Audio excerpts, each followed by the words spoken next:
Hello. Hello, please. Yeah, what's the problem, sir? We just drove down our farm track. Yeah. Go and feed our pheasants. We come across a Range Rover with 3 people in it. Yeah. It appears that they're dead. I don't know what's happening. Blood in the motor all over them.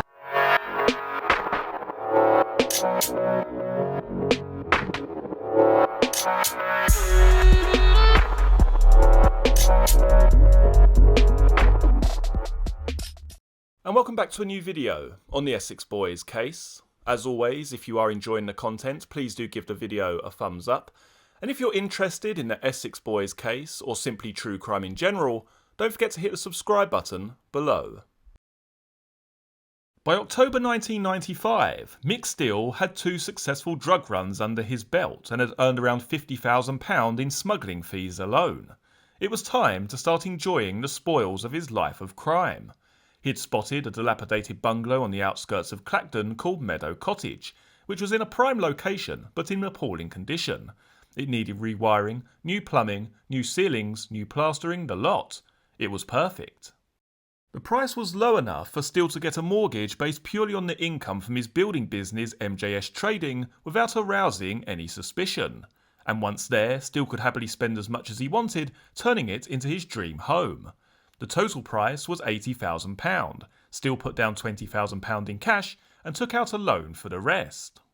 The bungalow was empty. The previous owner had been shipped off to a nursing home, so once contracts were exchanged, he began spending more and more time there, planning the changes he wanted to make and getting quotes from various workmen. Having lost virtually everything just a few years earlier, everything was starting to fall back into place. Michael Steele was back on the rise. Elsewhere in the country, another Essex villain was also celebrating a return to form. Nearly a year after being sent back to prison for smuggling the gun into hospital, Pat Tate was out and lighting up the town with a massive round of wild parties and drug benders. The biggest of the celebrations took place at Tucker's brand new mansion in Fobbing. Going under the name Brine Mount Lodge, the £250,000 luxury hacienda-style bungalow came complete with stunning views of the countryside and stables. In the front garden there was a full-size statue of a naked goddess, and 6-feet-high Greek urns adorned the wall. In the garage block, Tucker kept his Porsche and the brand new Mercedes that he had bought to replace the Jaguar. The property had electronic security gates, a sophisticated video intercom system, and was even patrolled by guard dogs at night. And Tucker had bought the lot for cash. The day of the party started off in the highest of spirits.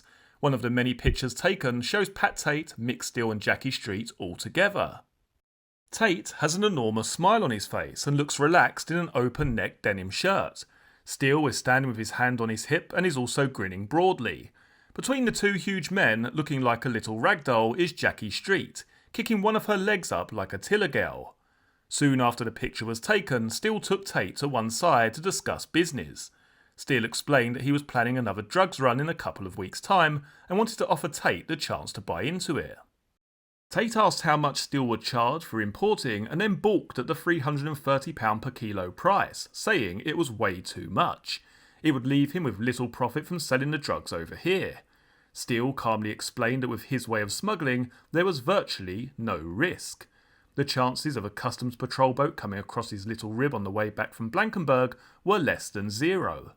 He should know, he'd done it 1,000 times. Sure, it might be cheaper to pay some bozo to pile it in his boot and drive it through customs, but what with the sniffer dogs, x-rays and the like, there was at least a 1 in 10 chance of getting pulled. It would be a false economy. Eventually the pair agreed on a price of £300 per kilo, and Tate promised to get some money to Steele in the next few days. What Tate had failed to let on, however, was that he didn't actually have any money. Having just got out, he needed most of what he had stashed away to buy himself a car, pay a few bills, and support the flashy lifestyle he was now living.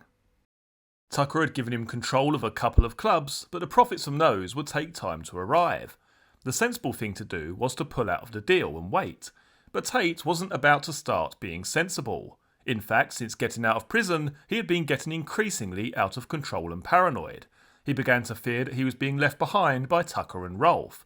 The 2 of them had killed Whittaker in his absence and had set up profitable deals of their own. Tucker, in particular with his house, cars and horses, seemed to be raking it in. Even Rolfe was doing well, having paid £80,000 cash for Tucker's old attached house in Chafford 100. And while Tucker had offered Tate a place in his organisation, Tate knew this was more down to friendship than anything else. Tate wanted to prove himself every bit as good as the others, and the money he could make out of the deal with Steele could be a great start. So rather than wait and miss out, Tate decided to take advantage of the friendships he had made in prison, where he had become great pals with the likes of a well-known cop killer, two brothers from an Essex family known as the Joneses, whose names have been changed, who always had plenty of ready cash knocking about, and Ronnie Knight. The Joneses are the sort of villains whom even hardened members of the criminal underworld go out of their way to avoid.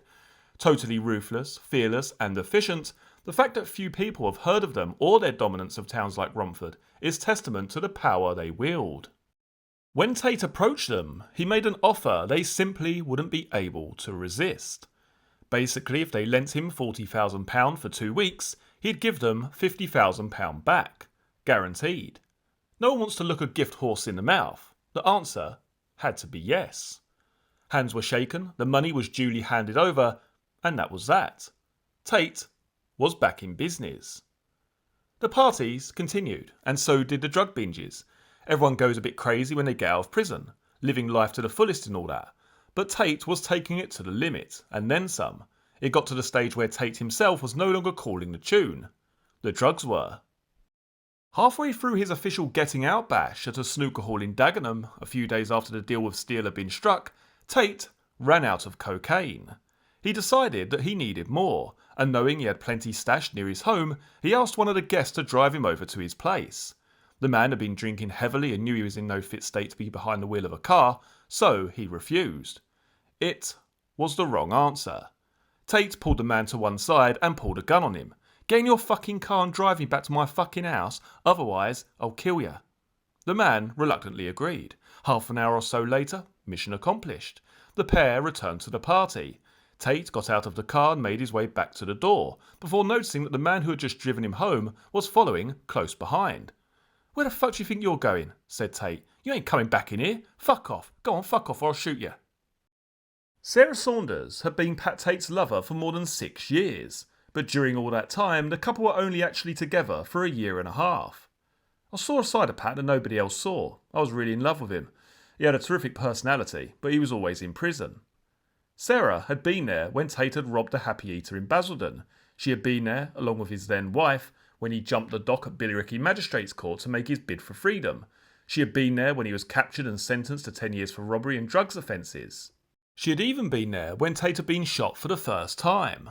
The pair had a son, conceived while Tate was on day release from Hollesley Bay, but despite Tate doting on his child and providing for Sarah whenever he was away, the strain of the separation eventually proved too much.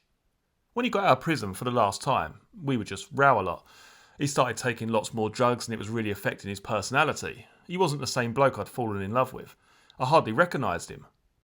Sarah had been wanting to leave for some time, but was too scared and felt she had nowhere to go. The situation continued to deteriorate and finally reached rock bottom soon after the Dagenham party. After a furious argument, Tate stormed out and told her that it was all over. She was no longer welcome in his house and had better not be there when he got back.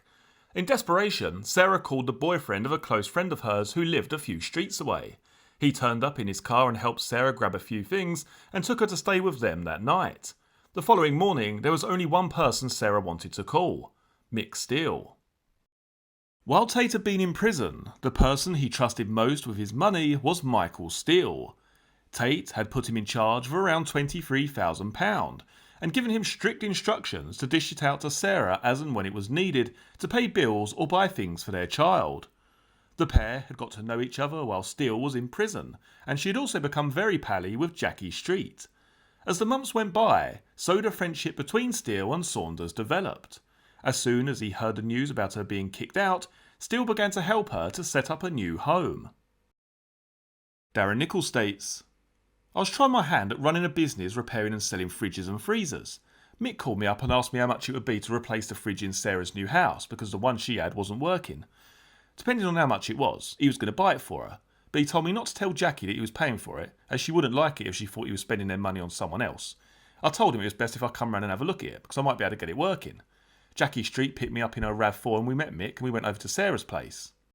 It didn't take long to work out what the problem was. The fridge had been plugged into the cooker socket, so every time Sarah turned off the cooker, she turned off the fridge as well. It was around lunchtime, and a couple of friends of Sarah's turned up to cheer her up with some bottles of wine, so we all sat about in the living room chatting about Pat.